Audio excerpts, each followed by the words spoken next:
இயேசு கிறிஸ்துவின் நாமத்தினால் உங்களுக்கு என் அன்பின் நல்வாழ்த்துக்கள்.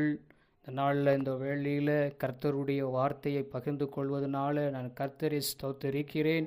அனுதினமும் கர்த்தர் நம்மளை வைத்திருக்கிற அந்த கிருபைகளுக்காக ஸ்தோத்தரிக்கிறோம்.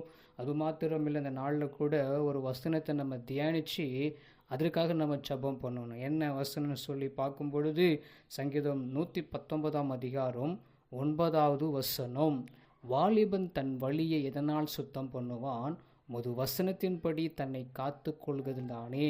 அல்லேலூயா. இன்றைக்கி நிறைய வாலிபர்கள் வழி தடமாறி போய் கொண்டிருக்கிறாங்க.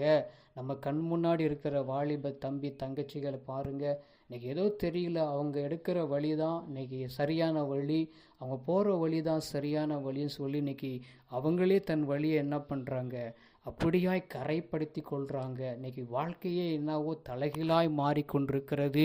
ஒரு பயமே இல்லாத ஒரு வாழ்க்கை. இன்றைக்கி வாலிப பிரியம் என்பது வானவில்லை போல் அழகாக தோணும். அது கலர் கலராக இன்றைக்கி ஜொலிக்கும்.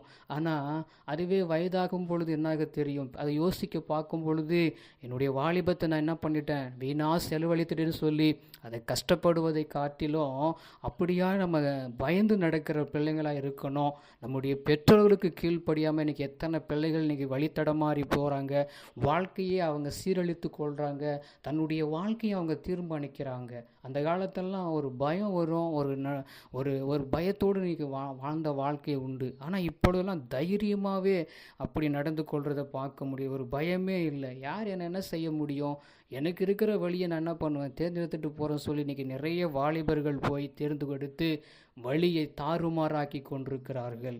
அதனால தான் இங்கே அழகான வசனம் சொல்லுகிறது, அவன் வாலிபன் எதனால் தன் வழியை சுத்தம் பண்ணுவான். உங்கள் வார்த்தை வசனம் தான். இன்றைக்கி பேசுகிற இன்றைக்கி நிறைய பேர் பேசி கொண்டிருக்கிறாங்க. நல்ல நல்ல வார்த்தைகள்லாம் பேசுகிறாங்க. ஆனால் அந்த வார்த்தைகள்லாம் சரிப்படுத்துமான்னா அப்படி அல்ல. கர்த்தருடைய வார்த்தை வசனங்கள் ஒரு வாலிபர்களை சரிப்படுத்த முடியும்.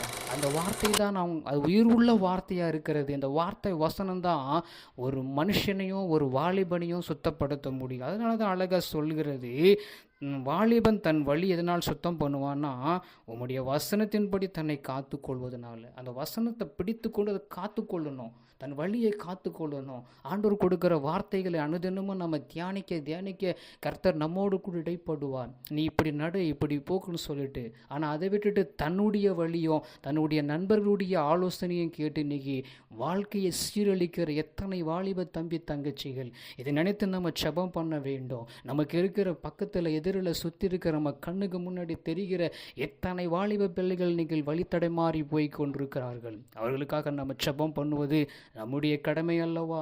அதனால் வாலிப பிள்ளைங்க ஆண்டவர் பக்கம் திரும்பணும், கர்த்தர் பக்கம் திரும்பணும். ஏன்னா ஆண்டவருக்கு ரொம்ப பிடிக்கும் வாலிபர்களை. எத்தனை வாலிபர்களை நம்ம பார்க்க முடியும். ஷாத்ராக், மேஷாக், ஆபேத்நேகோ, தானியேல், அப்படியாய் பார்க்கும் பொழுது நிறைய பேர் அப்படி சொல்ல முடியும். யோசேப்பு வாலிப பிரியாயத்தில் தன்னை காத்து கொண்டாரு.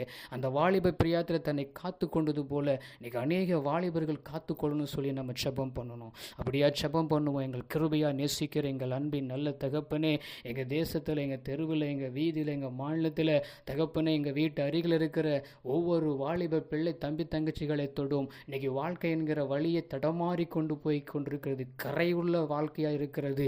கரையற்றவர்களாய் மாற்ற உங்களுடைய வசனம் அவர்களை ஆண்டவரை நீங்கள் பாதுகாத்து கிருபை செய்யும்படியாக நாங்கள் வேண்டுகிறோம். இந்த வார்த்தை வசனங்களின்படியே அப்படியே உங்களுடைய ஆண்டவரை வசனத்தை காத்து கொண்டு நடக்கட்டும். ஆண்டவரே தன் வழி ஆண்டவரை பரிசுத்தப்படுத்திக் கொள்ளட்டும். நீங்களே ஆண்டவரை பரிசுத்தமாக்கும் பெரிய காரியங்களை வாய்க்கும். இயேசுவின் நாமத்தில் நல்ல பிதாவே, ஆமென்.